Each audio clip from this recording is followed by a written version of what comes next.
Доступ к правосудию для представителей этнических групп Кыргызстана. Круглый стол на эту тему проходит в столице 2-3 октября. Площадка для обсуждений создана для представителей министерств и ведомств, ответ секретарей общественных приемных агентств. Целью мероприятия является повышение квалификации участников в вопросах равного доступа к правосудию этнических групп в Кыргызстане. Согласно статье Конституции, 16 статья, 3 пункт, там гласит, доступ к правосудию, судебным органам, независимо от этнической принадлежности, от религиозной принадлежности, от других убеждений, это обязательно должно быть реализоваться для каждого гражданина Кыргызской республики. Это Конституцией у нас гарантировано, поэтому мы после сегодняшнего мероприятия мы ознакомимся с этими рекомендациями и в дальнейшем будет применять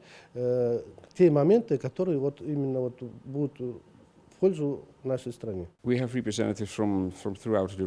Из нашего опыта работы в других странах-участницах ОБСЕ нам кажется, что чувство вовлеченности, принадлежности и гражданственности для каждого гражданина Кыргызстана, когда соблюдают их доступ к правосудию, очень важно. Мы рады, что в Кыргызстане государственные органы занимаются этими вопросами. Везде, во всех странах, где существуют национальные меньшинства, есть вопросы, связанные с их представительством, участием, вопросы, связанные с их доступом к правосудию. Самое главное, чтобы государство занималось разработкой и реализацией политики в этой сфере.